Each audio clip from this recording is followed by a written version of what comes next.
Good morning, hello, it's Daniel. This is the TriathlonDan YouTube channel. Today is another day of triathlon training.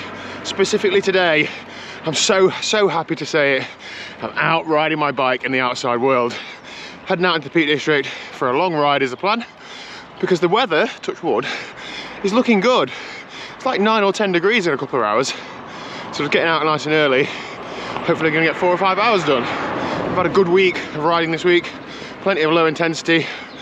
Feel like my knee pain is on the way out, so I'm confident enough to head out on a longer ride. I've got 165 cranks on this bike now, so same as what I'm riding indoors. Look forward to getting out. I'm not going on the, there's like a Saturday morning social group. They're too fast for me. I'm going out with a couple of guys that can't keep up with the Saturday morning social group, but they're not coming all the way, so I think they'll be with me for the first hour and a half, if I can hang on, and then with the rest solo, but just gotta churn it out. Let's go.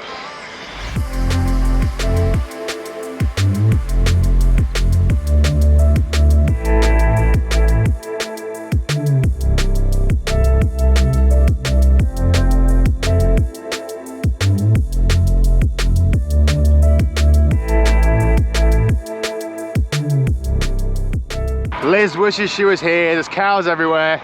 We even saw some Highland cows a few minutes ago. Nearly at the top of Via Gellia, and I've forgotten how long this thing is. Quite a long gradual climb. I think it's 7 miles. I feel like I've been on the pedal since we left. It's only me and Dean this morning, and Dean's turning off after a little while, but it's good to have some company, even if he's leaving me on the hills. But the weather, after starting out quite foggy, is actually pretty okay. And we're at about 1,500 feet of elevation, I think, something like that. So I'm sure it's better when we get back down a bit. The Dean's just turned off, nearly 2 hours in. This is one of my favourite roads in the Peak District. Don't ask me what it's called or where it is. It's just off the top of Via Gellia. Go through New Haven, turn left and then right. And here we are. Absolutely brilliant, really quiet, nice lane. It's almost like riding through a valley with the big hills on either side. Lovely. The route today goes out into a headwind for the first 35-40 miles and tailwind all the way back for some morale on the way home. So I'm hoping it's slightly faster when I turn around, but enjoying it nonetheless.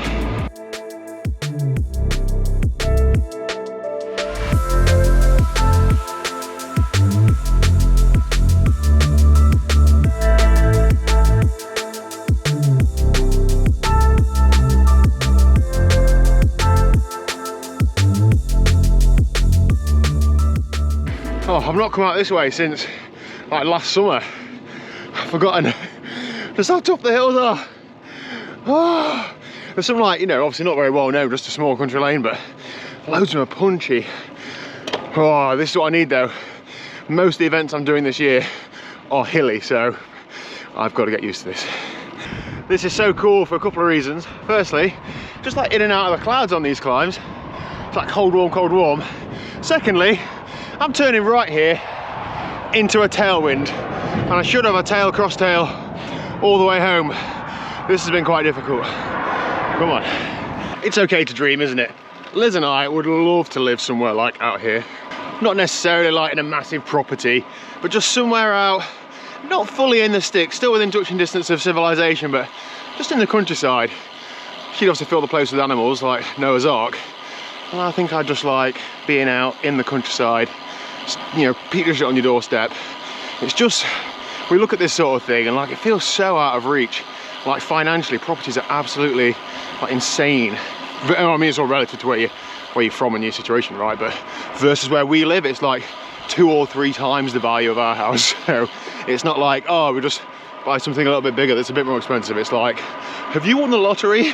If so, you can move out to the Peak District. But you know, we'll keep chipping away and dreaming and all that. And obviously it'd be a massive pain in the arse to commute to anywhere. So like really you've got to figure out how to make a living from home or from locally to where you're going to live. And I haven't figured that bit out yet either. But maybe when I'm 70.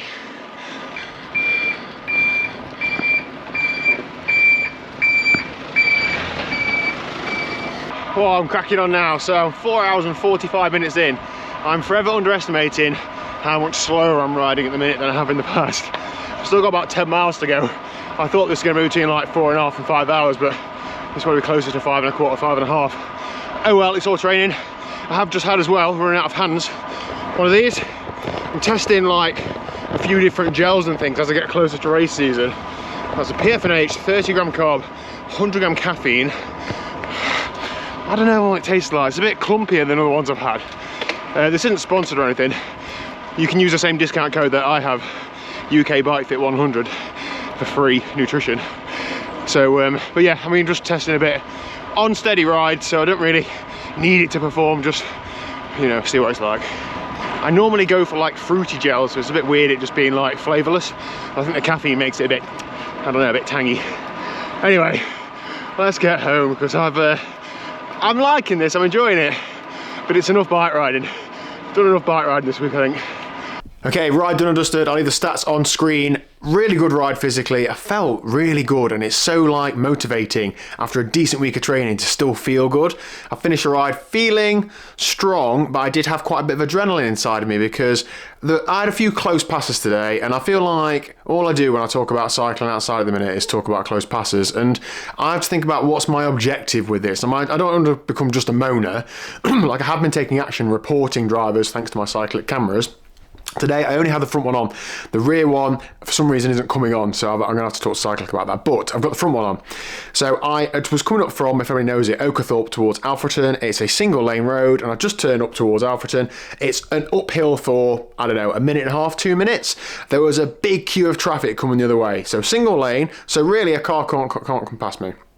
Now I know the highway code, and I know the rules of the road, and I know how is like a courteous way to ride your bike. So I wouldn't ride from Oakerthorpe all the way to Alfreton, which is probably 4 or 5 minutes, holding up all the traffic behind me. I would stop and pull over and let some traffic past. When I'm going up the hill, I'm not the fastest going uphill, right? Turn onto the road, and I was riding for less than a minute. So my plan was to get to the top of the hill, stop, let cars past, and then get on the road again, because there was still a constant stream of traffic coming the other way. When I was halfway up the hill, there were a couple of cars that stopped, left a gap, so 2 cars came past me, and it was close, and I was a bit like, God's sake, and I thought, shall I go on the pavement, shall I not? And then within 10 seconds, another van came past when there was not a gap. They just squeezed past me, you know, brushing my elbow. I was seething, I'm shaking my arms and all that, because I felt like I've nearly been wiped out. There is not space on the road for that. So then I pulled into the middle of the lane, riding primary position, as I should have done from the start, got to the top of the hill, and then I just kept riding because I was that fuming. I was thinking, I want to catch up with you at the traffic lights. I didn't anyway, but I feel like you can't have any ride on the road. I feel like I'm getting angry. Well, I am angry. I can't have any ride on the road at the minute without there being some sort of close call. Now, this person, I don't know if I'm going to put the footage on screen or not, because I'm going to report it. If before this video goes out, they don't take any action, I'll put it on here. If it looks like they're going to take some action, then I won't. I don't think they'll do anything other than a warning letter. Every person I've reported for close passing or whatever else, the worst sanction has been a warning letter. I'm not like some, I don't want to, I'm a vigilante. I'm not taking action in my own hands. I trust the police, and when you report stuff, to do what they want, and they're objectively just looking at it. But I don't know what else evidence you need from a close pass other than 4K resolution front and rear footage of the whole thing. But this person's in a work van. How thick do you have to be to firstly put somebody's life in danger just for you getting up a hill a minute faster, and secondly to do it in a work van? Like, I've just tried ringing the company now to say, you want your employees to try to kill me, but they're not open at the weekends, unfortunately. So I'll just report it and see what happens. But I don't know. I just want to share it's a constant focus of mine. I'm thinking now, how can I take more action in this regard? Do I start putting the footage I get on Instagram and, dealing with all the flack that comes along with it, and just try and raise some awareness of it? Do I put some signs on the back of me with a camera on to, try and deter people from doing those things? I don't want people to. A little while ago, I reported a bus driver because they pulled out on me and a friend, and we slammed the brakes on to stop, otherwise we'd have been under the bus. And I live in a small area here on the grapevine that this driver was given a final written warning at work. And I don't want people to lose their jobs, but some people definitely need to lose their driving licenses because some of the things I've seen on the roads, and I don't want on my gravestone it to read, Daniel Ward, he had the right of way. Like, so what? You've won, nice one, but you're dead. I just want to be able to go out and ride my bike and not die. That's the only objective. So, would I have done anything different in that situation? No. I was riding for less than a minute on that road when that close pass happened. It's just like, what do I do? Like, walk up on the pavements up these hills when it's not hold up, to not inconvenience somebody behind the wheel for 30 seconds. Anyway, other than that, Oh, I need to go and have some lunch. Right, that is it for today's training. Thank you very much for watching. Please do hit like and subscribe. I've got some jobs to do this afternoon. It's 2:30 already, but of course, quite a long ride.